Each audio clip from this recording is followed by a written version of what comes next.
Welcome to another day cooking with me. Today I have a delicious recipe in store for you guys. It's called Goya Chanpuru, which is basically like a super awesome stir-fry recipe. I love it. It's amazing, especially when cooked by my mother. And in fact, today the reason why I wanted to cook it is because I was thinking of her and I wanted to cook something that my mom would have made to make me feel close to her even though we have this separation. So, in honor of you, I'm going to cook Goya Chanpuru. The ingredients list is super simple. You need tofu, bittermelon, eggs, some kind of meat, usually pork belly, or spam. Today we have spam, dashi, shoyu, and water. That at a minimum will get you Goya Chanpuru. I might throw in some extra just to garnish it up and make it pretty, or some leftovers I have in my fridge, but that's the minimum that you need for Goya Chanpuru. So we're gonna get started cutting up the ingredients. First up is bittermelon, and if you haven't seen this vegetable before, it looks crazy. And like the name suggests, it's extremely bitter. Actually, the amount of bitterness you can pretty much tell by how spiky it is on the outside. This one is fairly smooth, but you can find others, larger and smaller, that are way spikier. And the spikier it is, the more bitter it'll be. So bittermelon is an extremely interesting vegetable because it's just, as the name implies, it's so bitter. And although that sounds like that might be gross, like, why would you eat something that's so bitter? Weirdly enough, it tastes super good with really fatty meat or a dish that's on the sweeter side, because in both cases it cuts that fattiness or sweetness and kind of levels out the balance of the dish. Fun fact, the last care package I got from my nana actually also contained dried bittermelon for making tea, which I really loved. I've used all of it, and also candied bittermelon, which is also pretty nice, surprisingly. So I'm gonna wash this and then we're gonna chop it up. Okay, to start off, we're gonna cut this lengthwise. Kind of pretty, yeah? The way I was taught to cook with bittermelon is to scrape out the inside. I was actually told that you weren't supposed to eat the inside, but I later found out from eating some delicious Indian cuisine that that's totally not the case. But anyways, for this dish, you scoop out the inside.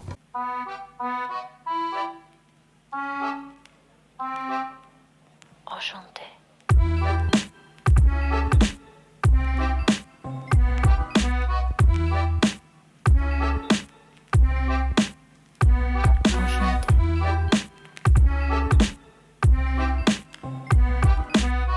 So I do recommend trying bittermelon before you go and make this recipe for the first time if you haven't had bittermelon before, because it is an unusual taste. And for a lot of people who don't grow up eating that kind of food, it might be kind of abrasive. I remember, for example, when I think I was like 12 or 13, my best friend at the time was over, and she's from Denmark, and she definitely had never had bittermelon before, and I had her try a piece and she just gagged. So just beware in case you haven't had it before and you try and make this recipe. Now that we have our bittermelon hollowed out, I'm gonna slice them up for the stir fry. Let's dice it up.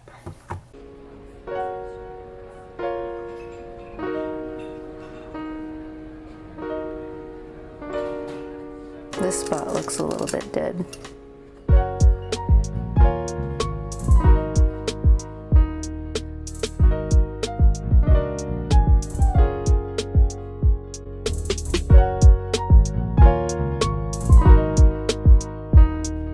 To keep things clean and organized, because that is hugely important when cooking, I'm gonna put the extra bittermelon in this pot, in this bowl. If the taste of bittermelon is too strong for you, there are ways for you to get around that and still use the vegetable. Like, for example, you can parboil it, like boil it for 3 minutes or something and then use it, and then cook it for less time. This will take out some nutrients of the vegetable, but not all of them. Also, I think you can salt it to try and take out the bitterness and then wash that salt off. I don't do either of them because I embrace the bitterness. Not to say I'm a very bitter person, but in terms of flavor, it's okay. Next ingredient to prep is the tofu. If you saw my previous cooking video where I chopped up tofu because I had nothing in my kitchen at that point and I wanted to make a cooking video, you would know that I love tenson tofu.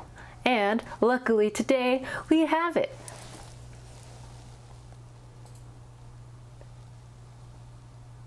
So this is the best firm tofu. If you need firm tofu and you're living in the Seattle area, get it from this place. They outsource it to all of the Asian stores too. If you go to Tansun Tofu itself, because they make it in-house, it'll be fresher, warm, which is a nice plus, and also a little bit less expensive, although tofu, to be honest, isn't very expensive to start. Before you start chopping, if you want to, as an additional step, you can pat your tofu dry with paper towels or a dish towel or something. I, again, am too lazy for that. That's especially good if you want to pan fry your tofu before you throw it into your stir fry, but I'm skipping that step. I'm just gonna throw the tofu in the stir fry as is, so no need for me. But in case you want to, it does add a nice texture on the outside of your tofu. Okay, so we're gonna chop this up.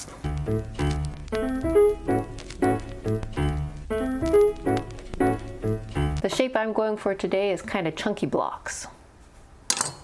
As such. Given the amount of bittermelon I chopped up, I think I'm also gonna add half to another block of tofu. When it comes to ingredients for my cooking, I usually eyeball it as I go, throw stuff in, not put as much in of another thing, and it usually turns out good. But I'll put the exact recipe when I finish in the description box below.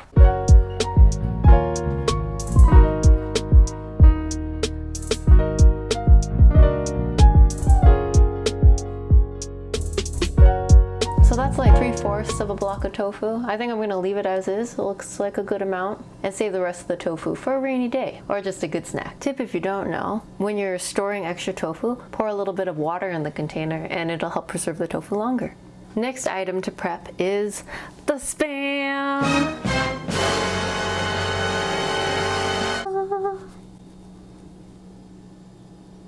So as I said in the beginning of this video, you can use pork belly or other cuts of meat in your Goya Chanpuru, but spam is really good in it because it gives it this like salty kick to your face, straight to your taste buds when you take a bite, and it's awesome. So highly recommend. You know, it's interesting because I would classify myself as a health and fitness YouTuber because that's the type of content I've been putting out, either athletic stuff or healthy recipes. It seems like all the rest of the health and fitness YouTubers have the other proteins covered, like chicken, ground turkey and stuff, but spam, this is the unsung hero, y'all. I'm gonna make spam famous. To the 37 friends and family that are watching this, just playing. Oh, it smells so good. It brings back like memories. Already just opening the can, I have my childhood coming back.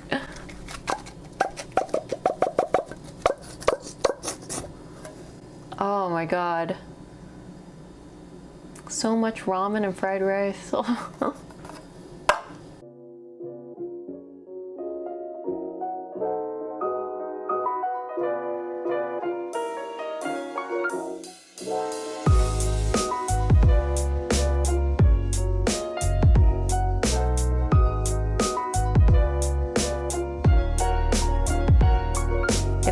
Spam left over when this is done, I'm for sure gonna be cooking up some noodles.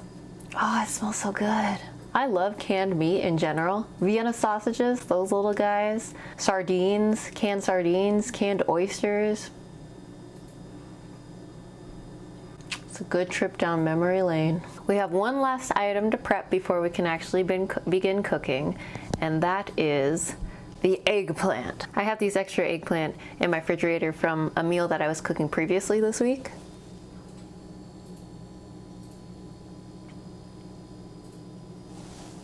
That's kind of pretty too, huh? Maybe I should take some pictures.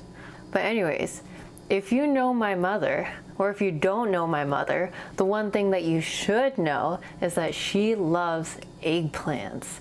I grew up with so many eggplants in our household, and just eggplants everywhere. And you know, this is when eggplants were pure and innocent, before emojis took over. So given that I'm cooking this thinking about my mama, I had to throw in some eggplant. Time to chop up the eggplant. Enchanté.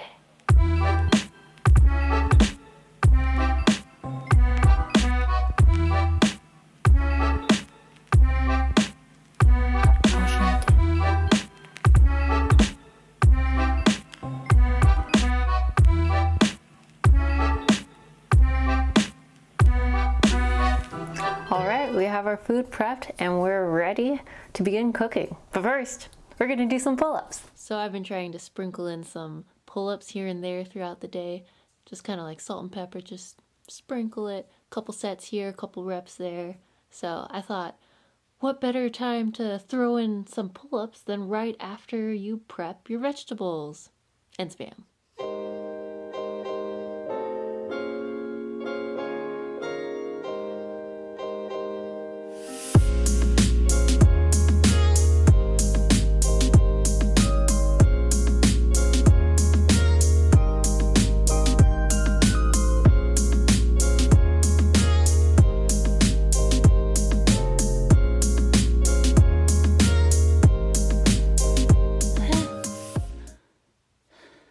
Before we begin cooking, I just realized that we forgot our eggs, so I'm going to prep them first. Gotta make sure that all your ingredients are prepped so that you don't miss one.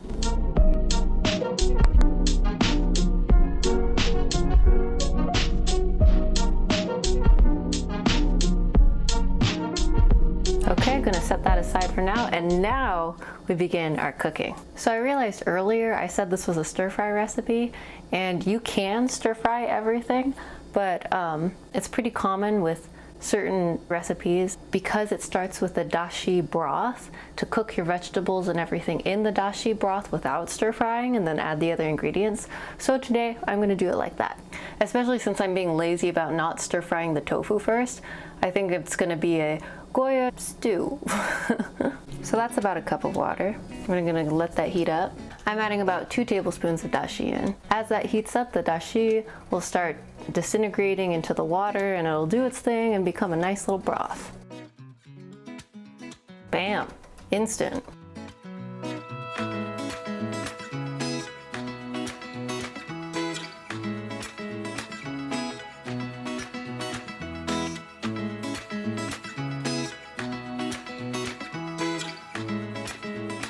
I'm just covering the bittermelon now so it can steam, and in the meantime I'll talk about the other dashi options. This kind of dashi is made from bonito as well as kelp. You can do either or a combination in your dashi for this dish, or most dishes really. So another dashi option is this guy. This guy is really nice. If you're making miso soup, it specifically has miso soup instructions here. But this is just nice for a quick dashi. You just stick it in hot water and just kind of let it sit for 5 minutes, and then voila, you have dashi. This is made straight from bonito only, exclusively bonito. Remember that my powdered instant dashi was a mixture of bonito and kelp. And then the last option that you can do is 100% kelp. Well, bam!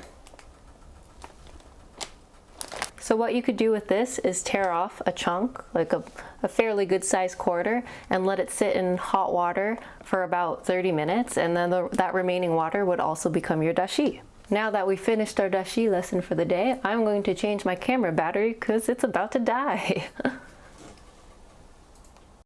Okay, we're on. So our bittermelon has steamed for a while. Now we're going to add our eggplant. The eggplant will take less time to cook, so I threw it in a little bit later. Also, while I was waiting for the bittermelon to steam, I decided to throw in some shitake mushrooms. So I tried to cut them to make them look pretty. One turned out better than the other. I think you can tell which one I did first. So I'm also going to throw those in. 2 lucky mushrooms. To that, I'm going to add some shoyu, the one and only brand, or at least the one and only brand my family uses. I also need to get another jug. I'm also going to throw in some sake because I think it tastes really good with it. You don't have to throw in sake, it's not a necessary ingredient for this recipe, but I think it goes really well. The sake I'm using. You can tell that I cook with sake a lot. This guy, unfortunately, is not drinking sake, only cooking sake. So now I'm gonna let that cook down for a little bit. On a side note, it is interesting. Some ingredients you wanna cook with at their best form. For example, wine, they always say, use the wine that you cook with, use the wine, wait, what's the saying? Use a wine that you drink to cook with. or something like that. But with other things you don't, like sake. I don't think you should use an expensive sake to cook with because that'll break the bank and not necessary. It doesn't add much. Same thing with fish sauce. Don't use a fancy fish sauce in your cooking. At least that's what my mama told me. I almost forgot the tofu. After all that chopping, can't forget the tofu. Gotta remember to stir super gently to not break up the tofu. Although sometimes you can just tear up the tofu and add, but I want to keep the block-like shape. I think it's pretty. I'm just going to fold the tofu in so it can get some sauce on it, and then I'm gonna let it do its thing. Oh, I broke one. Now adding the spam.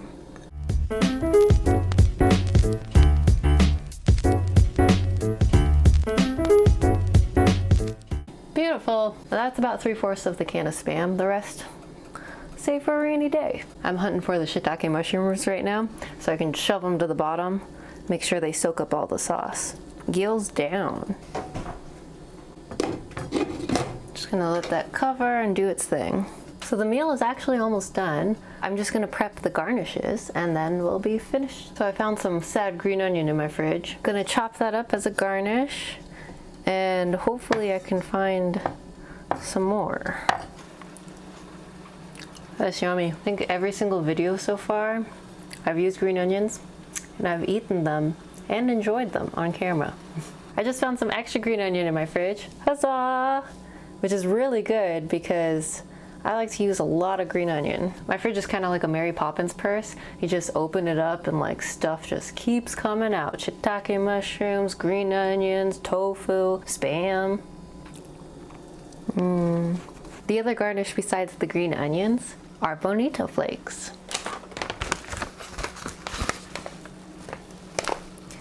This is the remains of a bag that I have.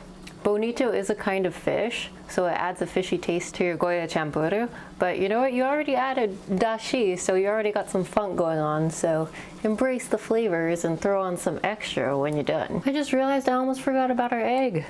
This guy in this cute little cup. Can't forget about that goodness.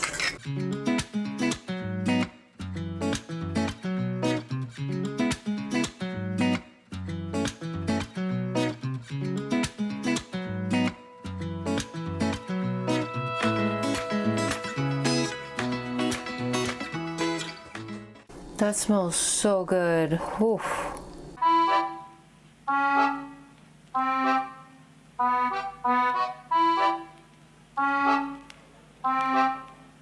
Enchanté.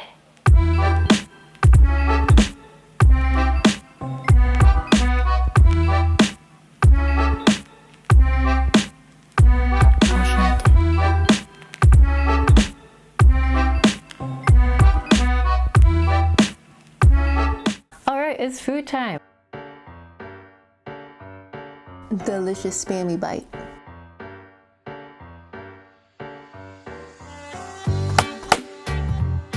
Success! He likes it. The Goya Chanpuru turned out a success, so that means I have to bring some to my mom. Because of the social distancing though, I'm gonna have to be very careful. I think I'm just gonna get her like a little to-go container, leave it on the porch, ring the doorbell, and just run. She for sure has rice at home, so I'm just gonna take her some Goya Chanpuru and put the lucky second shitake at the top. Some green onions, just a little bit though. Actually, I won't garnish it with green onions in case she doesn't eat it tonight. She says that green onion will make the meal taste more bitter later. Although ironically, we already put a bunch of bittermelon in it, so maybe that's a lost cause. But I will top it with the bonito. Ta-da! Maybe like a couple green onions, just because they're pretty. Final product for the mama. Next, I'm gonna clean up here, and then I'm gonna go drive over to her house. I'm super excited to give it to her. I really hope she likes it. I really hope she likes it as much as her own Goya Chanpuru. And I'm also hoping it's okay for me to go give it to her as long as we don't have any close interaction. Just some good old ding dong ditch and then bust out.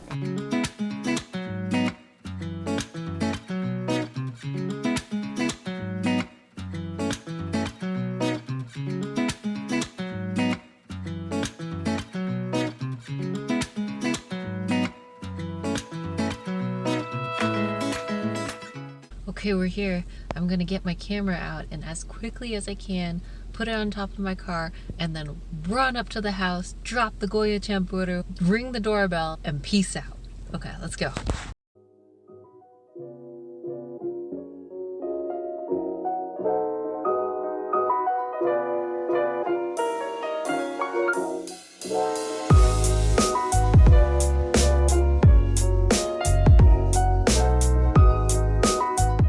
Success! Thank you for watching and let me know if you make the recipe. Bye!